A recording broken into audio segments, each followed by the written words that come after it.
Nice family, and hi. We're going to be chatting, as I mentioned, about the ban on social media for under 16s. But another thing the government are being encouraged to do a bit of work on, and is an ongoing issue from all ages, is misinformation that appears on these platforms. Anybody can post anything at any time about anyone or whatever, and if it gets a load of views, millions of views, what impact does that have? How many people actually believe that to be fact? If you've been online recently, you may have seen a lot of influencers promoting something called going sun cream free with videos like this. Absolutely lost our minds as a society if we think that as soon as it gets sunny, we need to lather ourselves in this chemical sunscreen. This is not a wacky conspiracy anymore. These contain parabens, oxybenzone, awful ingredients that you're rubbing into your skin that's being absorbed into your blood. They told us that sunscreen was supposed to protect us. So why then has skin cancer gone up by over 200% since it was first introduced? This is one of the biggest scams that everybody is falling for every single summer. We get told to put sunscreen on our skin to prevent us from getting skin cancer.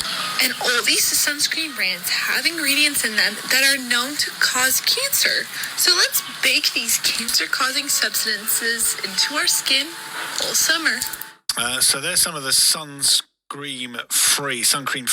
videos that influencers are going around promoting. There are hundreds more like this. A quick search on any social media site, you'll see this. They're saying you shouldn't be using sun cream to prevent skin cancer. This is, of course, causing a bit of concern among experts and doctors over here. We did hear a few American voices in there.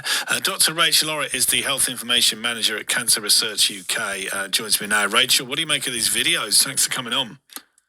Hi Ben, thanks for having me.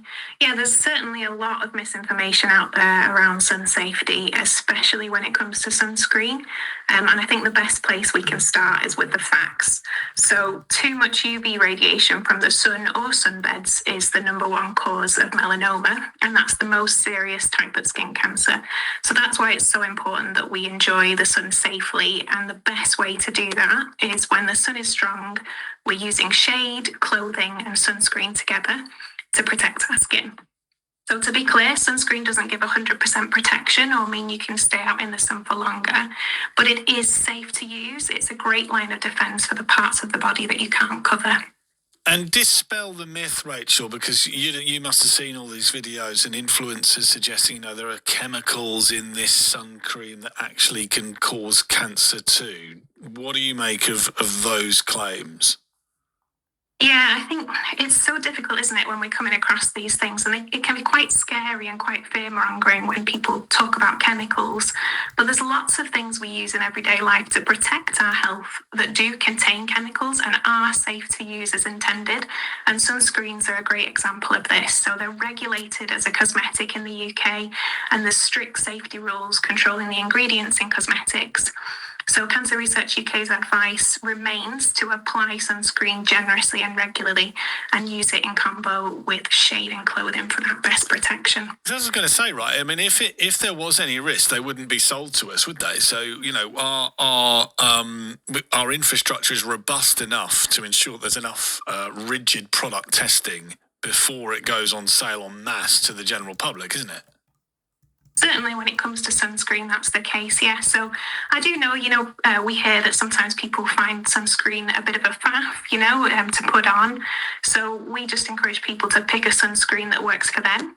If you like the feel and the smell and it's affordable, you're more likely to use it. And it doesn't actually matter what brand you buy, as long as you choose a product that's got at least SPF 30 and 4 or 5 stars.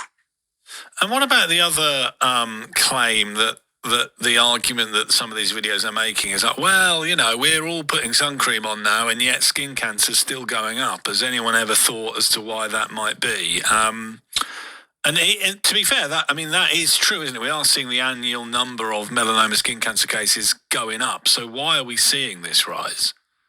Yeah, that's true. So the yearly number of new melanoma skin cancer cases in the UK, it's risen over 20,000 for the first time. And that is concerning. But the main reason for that is we have a growing and ageing population in the UK.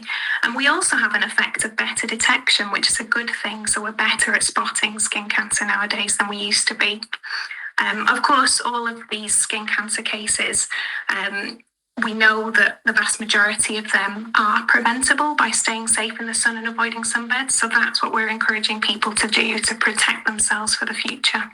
All right, well, it's getting warmer over the weekend, but shade, cover it up, and a bit of sun cream remain your three best bits of advice for the sun, yeah? Absolutely. Absolutely. All right, that's Rachel Orritt, Dr. Rachel Orritt, Health Information Manager at Cancer Research UK. 11:45 is the time.